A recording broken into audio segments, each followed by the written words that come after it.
The afternoon air in early April carried a deceptive gentleness. Soft sunlight, the faint perfume of budding dogwoods, and the steady hum of traffic on the street beyond the hospital gates. Yet, for Anna Collins, seated alone on a weathered bench in the hospital courtyard, the world had narrowed to a single unbearable truth.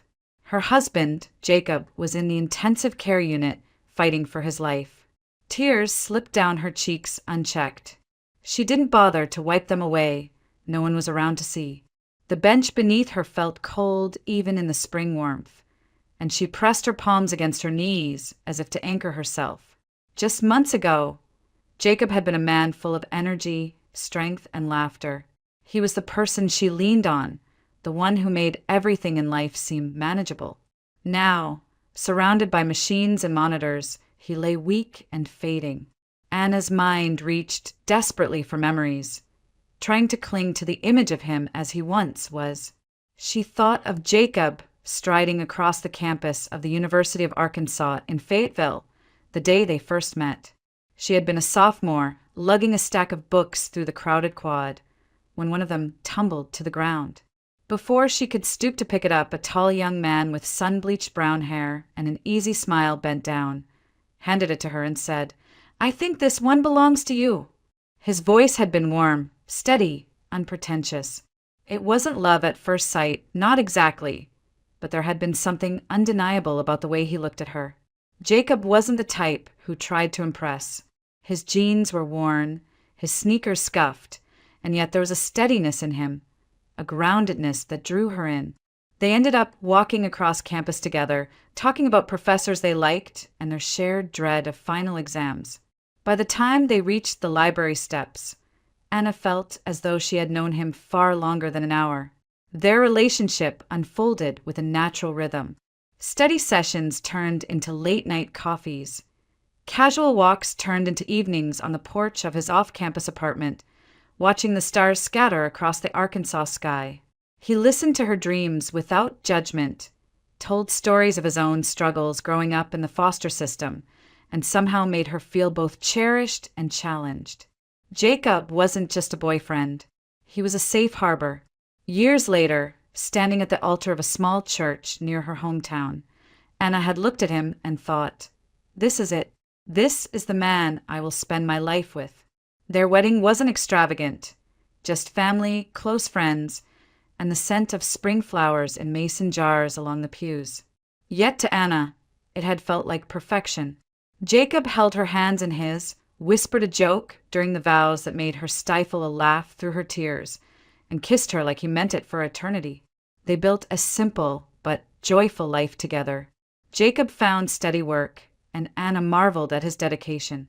He approached everything with quiet determination, whether fixing the leaky faucet in their starter home or planning the trips they dreamed of taking. On evenings after dinner, they would sit at their small kitchen table, sipping sweet tea and sketching out plans. A bigger house someday, vacations to the coast, and most of all, children. Jacob longed for a big family. 2 boys, then a girl, and maybe a set of twins to keep us busy, he would say with a grin, pulling Anna close as they lay in bed.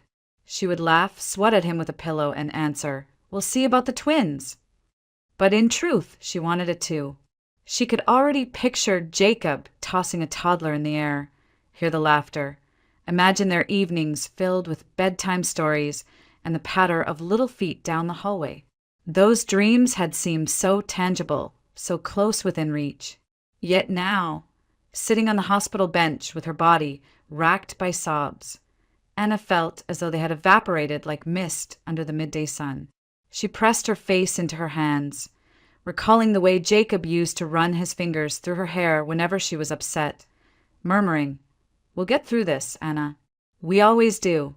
But this time, she wasn't sure they would. The shift from memory to reality was like stepping from warmth into ice. The April sun still shone, but inside, Anna was chilled to the core. The sound of distant laughter from a group of nursing students walking past felt foreign, as if it belonged to another universe.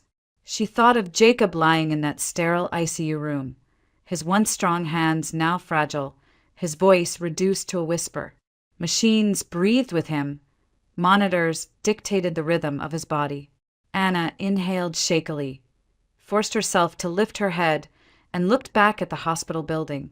The glass windows reflected the sky, a serene blue that mocked her despair. Somewhere inside, Jacob was fighting. And here she sat, powerless, replaying the past because the present was too much to bear. The memories of their first meeting, their wedding, and their shared dreams swirled together with the harsh image of hospital tubes and blinking monitors. Anna clutched the edge of the bench until her knuckles turned white, whispering under her breath, "Please, Jacob, hold on." For the first time in her life, the future felt like a shadow slipping beyond her grasp. Jacob Collins' story had never been one of privilege or ease.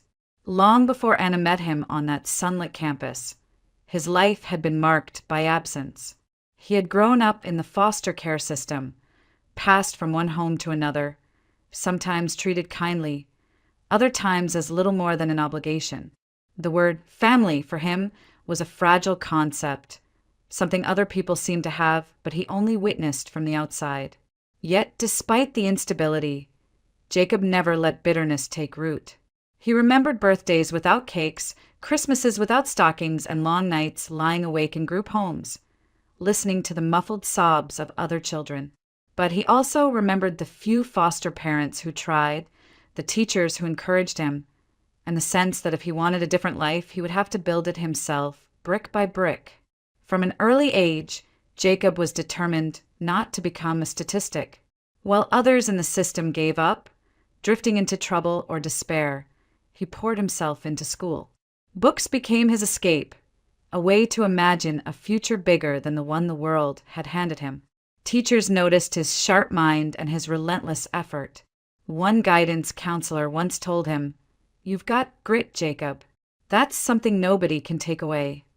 He carried those words with him like a compass. In high school, while others partied on Friday nights, Jacob picked up shifts at a local diner, washing dishes until midnight, saving every dollar. He bought his own clothes, his own school supplies, even managed to put aside enough for a second-hand laptop. It wasn't much, but it was his, earned by his own sweat.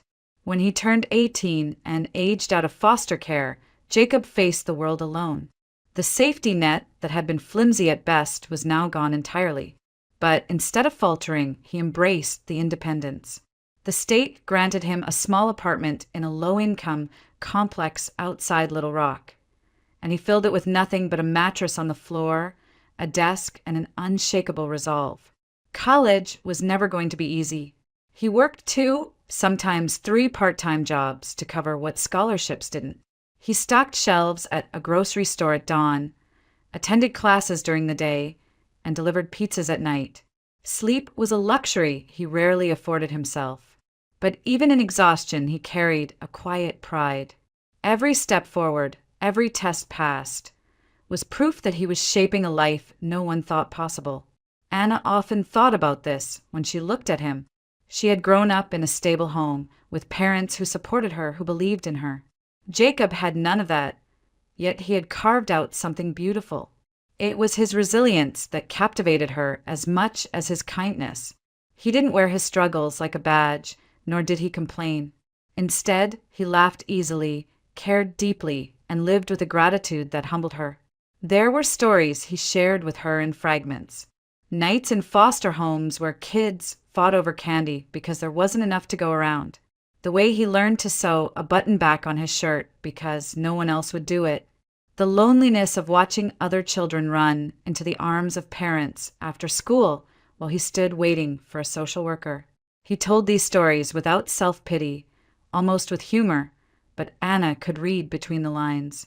She saw the boy he once was, the one who had every reason to harden, but instead chose tenderness.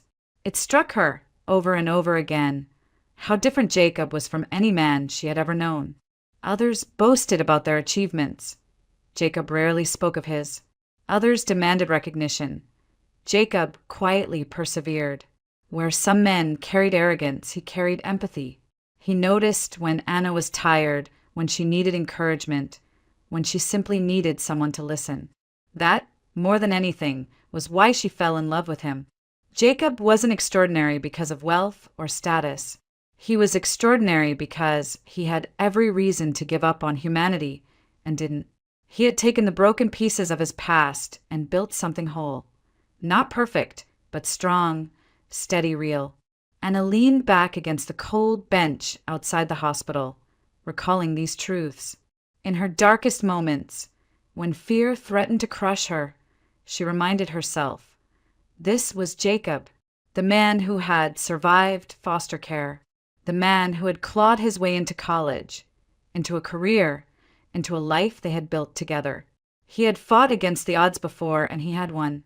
Yet, as much as she clung to that hope, the image of him in the ICU kept breaking through. Machines breathing for him, his body fragile, his voice weak. She tried to reconcile the two images, the resilient boy who had refused to quit and the man lying helpless in a hospital bed. Her heart whispered that if anyone could fight this, it would be Jacob. Still, the fear lingered. The past proved his strength, but the present was merciless.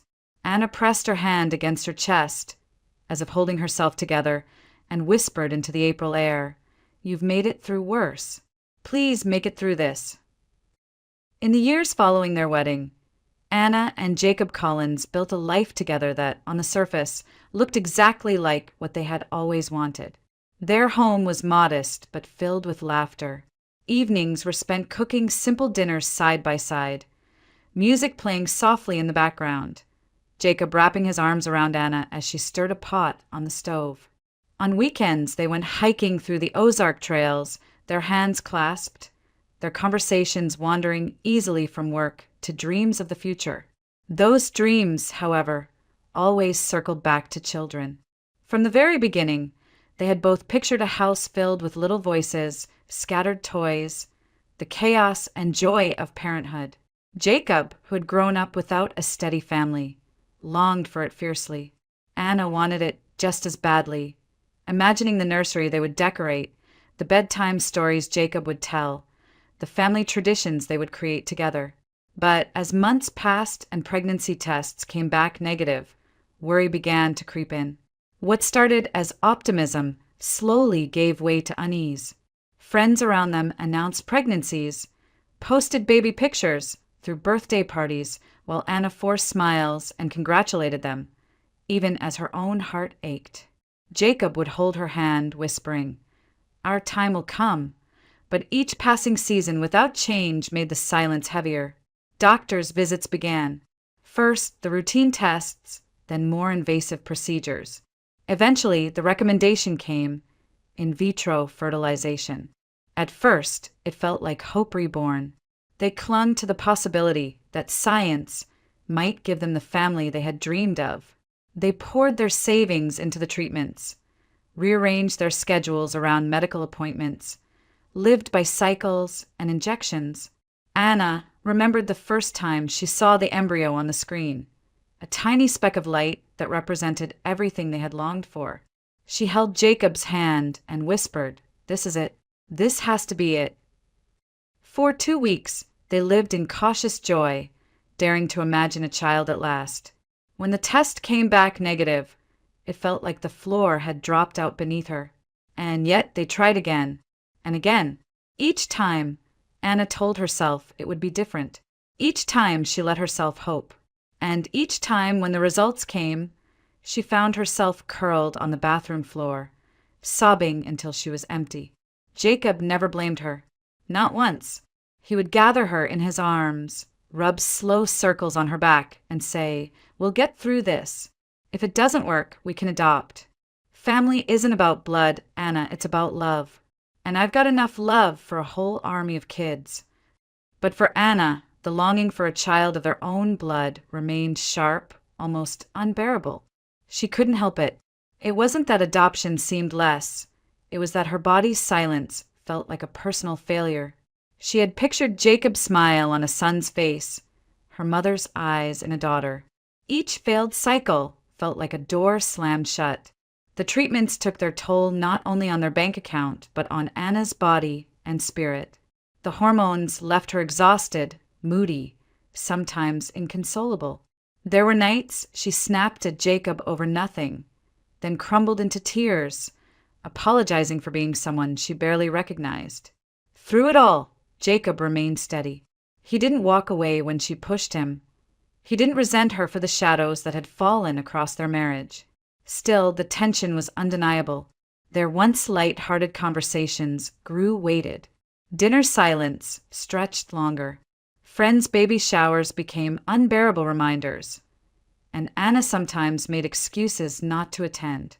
They both felt the distance, yet neither wanted to admit it out loud.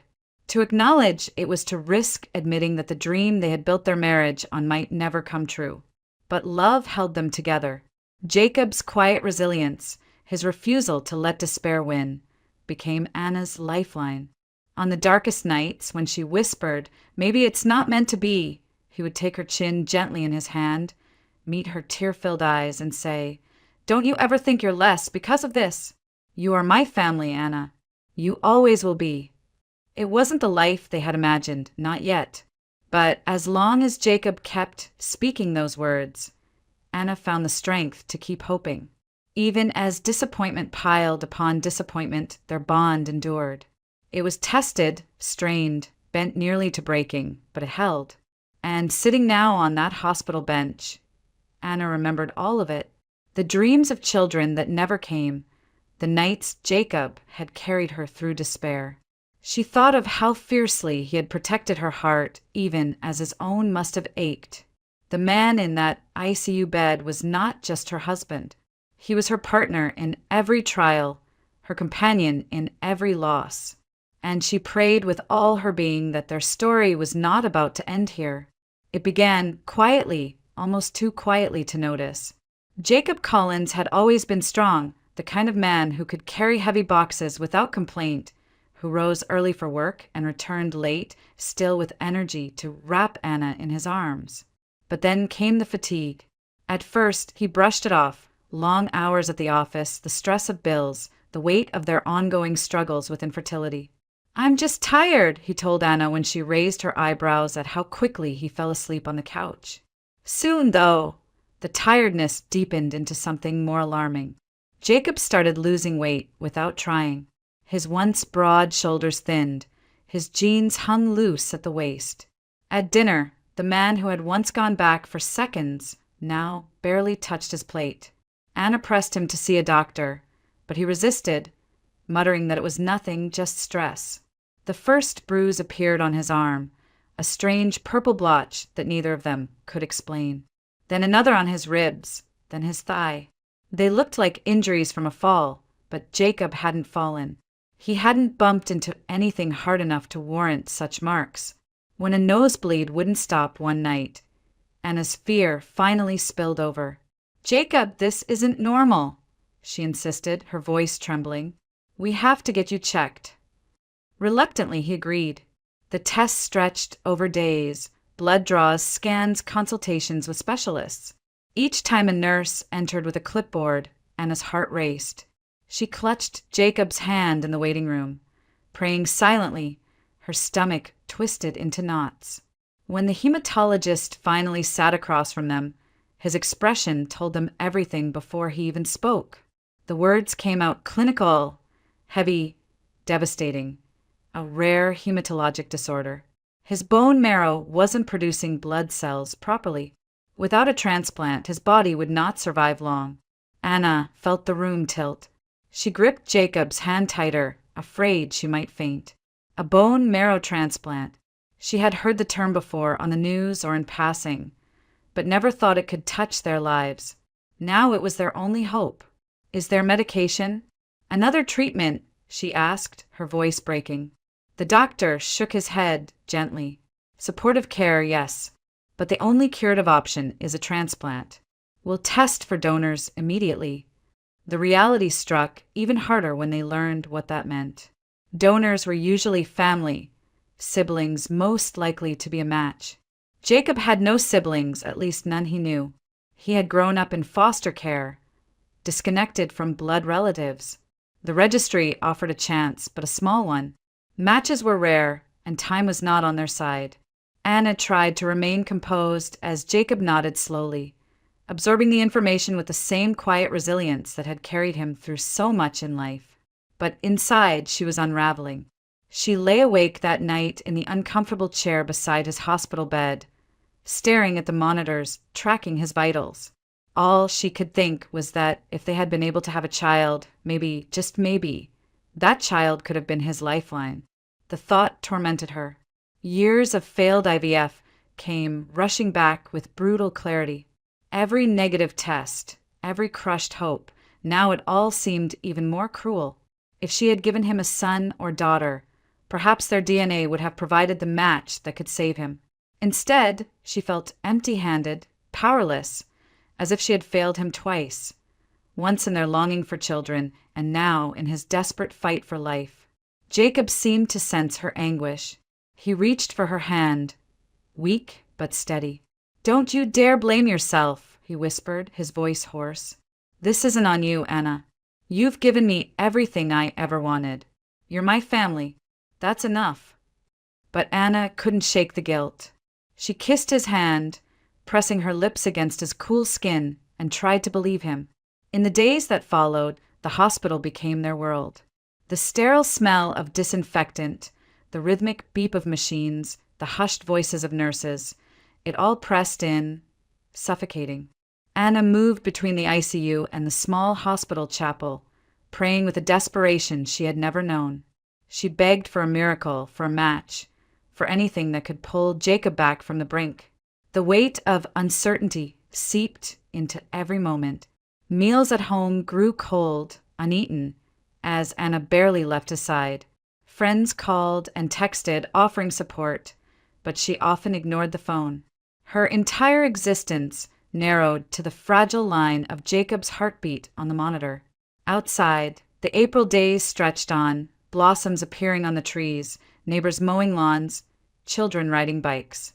The world kept moving, but for Anna, time felt suspended, every second measured against the possibility of losing him. In that silence, in the sterile air of the ICU, Anna understood the meaning of dread in a way she never had before. Life, once filled with plans and dreams, now hung on a chance so slim it felt like chasing smoke. And yet, despite the despair pressing in, she could not let go of hope. Somewhere, somehow, there had to be an answer. She wasn't ready to lose him. Not now. Not ever. The days blurred together inside the hospital's sterile walls. Anna rarely left Jacob's side, and when she did, it was only to wander into the courtyard for air. On one of those afternoons, as she sat on a bench staring blankly at the fountain, her attention was caught by the sound of two staff members nearby, chatting as they took their break. They spoke casually, unaware of how every word they dropped into the spring air would lodge itself in Anna's chest like a spark. "He could have been a twin," one nurse remarked, her tone light, almost amused. "I swear, I saw a man out near Siloam Springs who looked exactly like the patient in ICU. Same build, same face. If I didn't know better, I'd say they were brothers." Anna froze. Her hands gripped the edge of the bench until her knuckles whitened.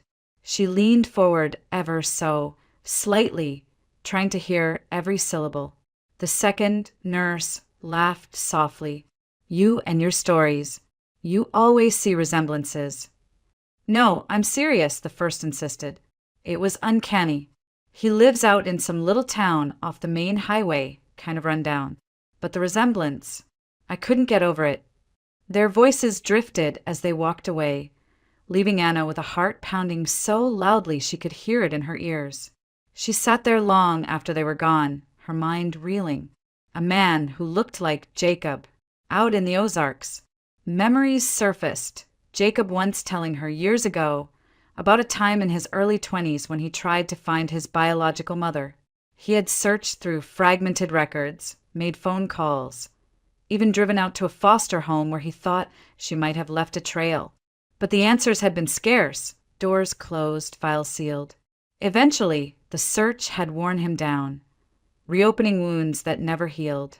He had given up, telling Anna that perhaps some doors were better left shut. Anna had respected his choice then, but now she couldn't. If there was even the smallest chance that this man the nurse had seen was more than a look-alike, if he was family, then he could be the miracle Jacob so desperately needed. Hope, fragile and dangerous, flickered inside her. For the first time in weeks, she felt something other than despair. The possibility was so wild, so improbable, and yet it clung to her with an urgency she couldn't ignore. That night, as she sat in Jacob's hospital room, watching him sleep, the decision settled over her like a mantle. She couldn't tell him yet, not until she knew more. He was too weak, too vulnerable. What if it was nothing? What if it led nowhere? She couldn't burden him with another disappointment. Instead, she reached for his hand, resting lightly on the blanket, and whispered into the quiet hum of the machines, "I'm going to find him. If there's even a chance, I'll bring him to you. I promise." Jacob stirred faintly, his lips parting as if in response, though he did not wake. Anna brushed his hair gently back from his forehead, her throat tight. She pressed a kiss to his temple, sealing her vow. Later, in the dim hospital parking lot, Anna sat in her car with the engine idling, staring at the darkened road ahead. Fear gnawed at her. What if she was chasing shadows? What if she left Jacob for nothing? But the thought of doing nothing, of sitting by and watching him fade, was unbearable. She would go, alone, quietly, without telling him. In the morning, she would ask one of the nurses to keep an eye on Jacob until she returned. She would pack a bag, drive out toward the small towns scattered in the Ozarks, and search until she found the man who looked like her husband. As she turned off the engine and stepped back into the sterile glow of the hospital lights, Anna took one last glance at the ICU floor above. In that moment, she clung to the fragile thread of hope like it was oxygen, unaware of how profoundly her world was about to change. The next morning, with a small overnight bag in the back seat and her heart thundering in her chest, Anna Collins steered her car out of the hospital parking lot and onto the highway that stretched westward into the Ozarks. The road wound past farmland and thick stands of pine, the air heavy with the scent of spring rain. She had told the nurse at the front desk that she would be gone for a day, maybe two, and left strict instructions to call her if Jacob's condition changed. Driving away from him was agony, but the possibility that she might return with hope made each mile bearable. The further she drove, the more the landscape changed. Neat suburbs gave way to rolling hills, the asphalt cracked and narrow. Houses grew sparse, some with peeling paint, others sagging on their foundations. Rusted cars sat idle in overgrown yards, and weathered barns leaned precariously against the horizon.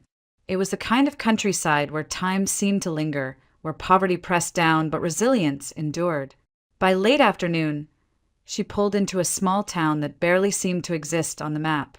A single gas station, a diner with a flickering neon sign, and a handful of houses scattered along the road. She parked at the diner, her legs stiff as she stepped out. An elderly man sat on the porch, rocking slowly in a wooden chair, his hat tipped against the sun. "Excuse me, sir," Anna began, her voice tentative. "I'm looking for someone. I heard he lives out this way, a man who looks a lot like my husband." The man squinted at her, chewing on a toothpick, then motioned toward the hills beyond the town. "There's a fellow out past the ridge. Lives alone. Little cabin that's seen better days. Folks say he keeps to himself. Some say he drinks too much, but he ain't mean. You might find who you're looking for there." Anna's heart skipped. She thanked him, her voice catching, and climbed back into her car. Following his directions, she turned onto a gravel road that rattled her tires and sent dust billowing in her wake. The trees grew thicker, the houses fewer, until finally she saw it, a small, weather-beaten cabin tucked into the edge of the woods. The cabin looked tired, as though it had been standing against storms for decades. The porch sagged, the paint long stripped away by rain and wind. An old truck sat in the yard, rust eating through the body, a flat tire sinking into the earth. Anna hesitated, her hand trembling on the door handle. She drew a deep breath and stepped out. The crunch of gravel beneath her shoes seemed impossibly loud. She approached the porch, her pulse racing, and knocked on the warped wooden door. For a long moment there was silence, then the sound of heavy footsteps, the creak of floorboards. The door opened. The man who stood before her was disheveled, his shirt wrinkled, stubble shadowing his jaw.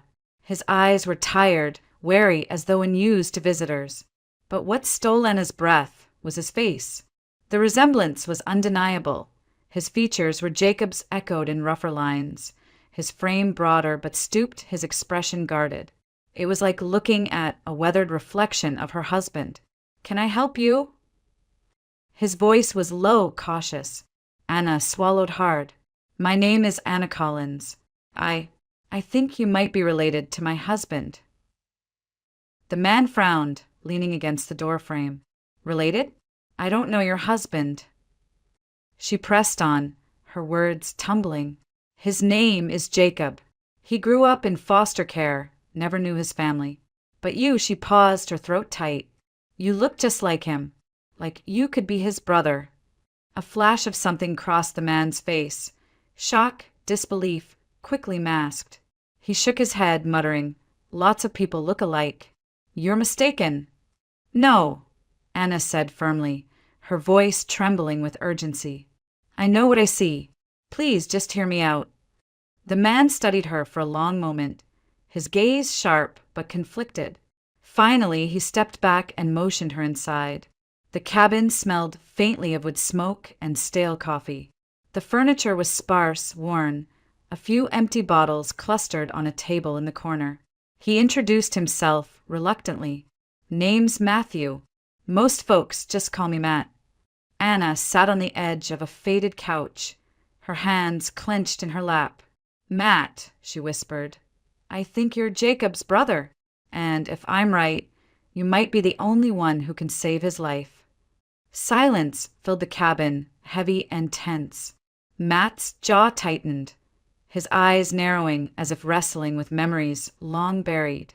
Anna's heart pounded in the stillness, caught between fear and fragile hope. Matt Collins sat heavily in a chair opposite Anna, the springs creaking beneath his weight. His eyes drifted toward the floorboards, as if the past he carried was etched into the wood. For a long time he said nothing. Then, with a sigh that seemed to come from somewhere deep and old, he began. "You want to know why I look like your husband," he muttered, his voice rough. "I'll tell you, though I've spent most of my life trying to forget." Anna leaned forward, her hands clasped tightly. "Our mother," he said bitterly, "was a drunk. Always was, as far back as I can remember. She had too many kids, never enough money, and never enough sense to care for any of us. The house was chaos. Dirty dishes stacked to the ceiling, empty bottles on the floor, babies crying in corners while she stumbled around screaming. I was the oldest. It fell on me to keep the younger ones alive." His eyes hardened, though his voice wavered. "I tried. God knows I tried. I changed diapers when I was barely old enough to tie my own shoes. I made peanut butter sandwiches when there was bread, watered-down soup when there wasn't. But it was never enough. CPS showed up more than once. Sometimes they'd take one of us away for a while, then bring us back when she promised she'd do better. But she never did." Anna's heart clenched as she listened. "Then," Matt continued, his gaze distant, "there was the baby. I couldn't have been more than 10 when she brought him home from the hospital. A tiny little thing. I remember standing by her bed, begging her to keep him safe. I told her I'd help, that I'd watch him, that I'd do anything. But she just laughed, and said she couldn't feed another mouth. Within weeks, he was gone. She left him at the hospital, just walked away. Said it was better that way." His voice cracked. He swallowed hard, his hands tightening on the armrests. "I never forgave her. I used to lie awake at night, wondering what happened to him. Was he alive? Did he get adopted? Or did he end up like me, shuffled from one place to another? I didn't know his name, nothing. Just that he was my brother, my baby brother. And I failed him." Anna's eyes brimmed with tears. Her breath caught in her throat as the pieces locked together. The man Matt described, the infant abandoned in a hospital, could only be Jacob. She reached across the space between them, her voice trembling. Matt, Jacob is that baby. He survived. He was taken into foster care, grew up without family, never knowing where he came from. All this time you've been wondering, and he's been wondering too. Matt stared at her, his mouth opening, then closing again, his face twisted with disbelief, grief, and something like hope. You're saying he's alive? That man in the ICU, he's my brother. Anna nodded firmly, tears streaking her face. Yes, and he's fighting for his life. He has a rare blood disorder. He needs a bone marrow transplant, and without family, his chances of finding a match are almost nothing. But you, she inhaled sharply, her words spilling out with urgency. You could be the one to save him. You might be his only chance. For a moment, silence pressed down between them. The cabin seemed to hold its breath. Then Matt leaned forward, his hands trembling against his knees. After all these years, he whispered, after all the times I thought about him, you're telling me I can actually do something? I can make it right. Yes, Anna said softly, her voice breaking with both desperation and hope. You can. Matt pushed to his feet, pacing across the small room. His steps were uneven, as if the weight of decades bore down on him all at once. Finally, he stopped and turned toward her. His eyes, tired and bloodshot, now blazed with determination. Then, I'll do it, he said. I don't care what it takes. I'll get tested. I'll go through whatever they ask. If I can save him, I will. I owe him that much. I owe myself that much. Relief crashed over Anna, so strong her knees nearly gave way. She pressed a hand to her mouth, sobbing silently, then whispered, Thank you, Matt. Thank you. He shook his head, his own voice rough with emotion. Don't thank me. Not yet. Let's see if I'm a match. If I am, then maybe, finally, I can stop carrying this guilt. For the first time since stepping into the cabin, Anna felt something bloom in her chest that she hadn't dared to feel in weeks. Real hope. The very next morning, Anna drove Matt back into the city. Neither of them spoke much during the ride. Anna's fingers gripped the steering wheel, her thoughts tumbling between fear and fragile hope. Matt stared out the window, his jaw tight, his face pale with nerves. The closer they came to the hospital, the heavier the silence grew. At the admissions desk, Anna explained the situation in halting words. The staff moved quickly. Blood work, forms, explanations of what it meant to be tested for bone marrow compatibility. When Matt rolled up his sleeve for the blood draw, his hand trembled, but his eyes were steady. Anna sat beside him, holding her breath as though the outcome were already written in his veins. Hours stretched into a day, then two. The wait was unbearable. Anna hardly slept, pacing the hospital hallways, drifting back and forth between Jacob's ICU room and the waiting area. Every time she looked at her husband's face, so pale and fragile against the white sheets, her chest tightened with dread. She whispered prayers, bargains, promises to the universe, anything to keep him here. Finally, the hematologist returned with the results. His expression softened as he looked at them. You're a match, he said. The words hit Anna like a thunderclap. She gasped, pressing her hand to her mouth, tears springing to her eyes. Matt blinked in disbelief, then slumped back in the chair as if all the air had left his lungs. Slowly, his lips formed a broken whisper. I can save him. Anna grabbed his hand, squeezing it tightly. For the first time in weeks, relief flooded her body, though fear still lingered. This was only the beginning of a long and dangerous road. The preparation for the transplant began quickly. Jacob was moved from ICU to the specialized bone marrow unit. Conditioning treatment started. High-dose chemotherapy designed to wipe out his diseased marrow and suppress his immune system so the donor cells could take root. Anna sat beside his bed, stroking his hand as the drugs dripped through the fore, watching the strength drain from his body. Every cough, every wince of pain tore at her. Meanwhile, Matt underwent his own regimen. For several days, he received injections to stimulate his body to produce extra stem cells. He endured the bone-deep aches, the exhaustion, the strange sense of his body working overtime. "I deserve worse," he muttered once, trying to downplay his discomfort. Anna touched his shoulder and said softly, "You're giving us everything. That's more than enough." At last, the day came. Day 0, the doctors called it, the transplant day, the rebirth. Anna barely breathed as Matt was wheeled into the donation suite.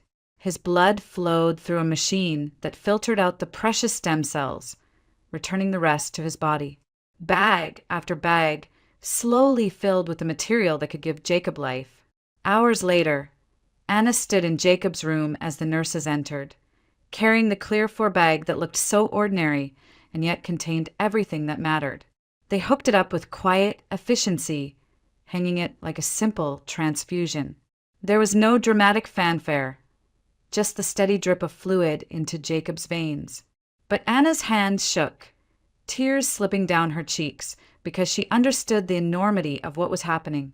Life was flowing from one brother to another. As the last drop disappeared into Jacob's body, Anna pressed her forehead against his hand. "Please let it take. Let him live." The following days were the hardest. The waiting, the uncertainty. The doctors called it the engraftment period, the time when everyone held their breath, watching to see if Matt's cells would settle in Jacob's marrow and begin to grow. Each morning Anna woke in the stiff hospital chair, praying for white blood cell counts to rise. Each night she fell asleep to the sound of machines, fear gnawing at her, hope battling despair. And then came the moment Anna would never forget. Jacob was awake, propped weakly against the pillows when Matt entered the room. The brothers' eyes met for the first time, not as strangers, but as blood. Jacob's lips parted, his expression one of stunned recognition, as though he were seeing a mirror of himself aged differently by time and hardship. "Matt," Anna whispered, introducing them with tears in her voice. "This is your brother." For a long beat, neither man spoke. Then Jacob's eyes filled, his voice hoarse. "All my life, I wondered if I had anyone. And here you are." Matt stepped closer, his own eyes red, his shoulders trembling. He placed a hand on Jacob's arm. "I should have been there for you. I couldn't stop her from leaving you. But I'm here now. I'm not leaving this time." Anna stood by the bed, her own sobs breaking free as she watched them. Two men torn apart by fate, now reunited in the most fragile of circumstances. Jacob reached out, gripping Matt's hand, and for the first time in decades, the brothers held on to each other. The three of them wept together, their tears mingling with relief, sorrow, and joy. In that sterile hospital room, with monitors beeping and sunlight filtering through the blinds, a family long fractured was made whole again. For Anna, it was nothing short of a miracle. 6 months later, the Collins household looked nothing like the sterile, fragile world of hospital corridors they had once lived in. Jacob had regained his strength. His cheeks carried color again, his frame filled out with steady meals and walks in the sun. Though the scars of treatment remained, traces of fatigue in his step, a lingering vulnerability in his immune system, he was alive and smiling. Matt had moved into a small house down the road, bringing with him his young niece, Maddie, whose bright laughter filled the spaces between them all. She had been shy at first, hiding behind Matt's legs when Anna tried to talk to her. But soon enough, she was running barefoot through the grass, squealing with joy as Jacob chased her around the yard. For Anna, watching her husband toss Maddie into the air and catch her with a grin was like watching a dream restored. Matt himself was a different man. The bottle that had once been his constant companion was gone. He still carried the scars of his past, the loneliness, the regret, but he no longer drowned them. Instead, he poured his energy into Maddie, into rebuilding a life he had thought was beyond him. He attended meetings at the small church in town, worked odd jobs fixing fences and repairing barns, and came home each night sober, determined to be the uncle and guardian Maddie deserved. "I didn't think I had anything left," he admitted once, sitting on the porch with Anna as the cicadas hummed. "But then I saw Jacob. I realized I hadn't lost everything. Family, it gives a man a reason to fight." Anna squeezed his hand, her eyes soft. "You didn't just save him, Matt. You saved yourself, too." The bond between the three of them deepened with each passing day. Anna cooked suppers where they all sat together at the table. Jacob, Matt, Maddie, passing dishes, sharing stories, and laughing until the house echoed with warmth. On Sundays, they piled into Matt's old truck and drove to church, Maddie perched between them, chattering about the songs she wanted to sing. For the first time in so long, Anna felt what she had longed for, a family whole and unbreakable, even if it hadn't come in the form she once imagined. She often found herself reflecting on the months that had nearly broken her.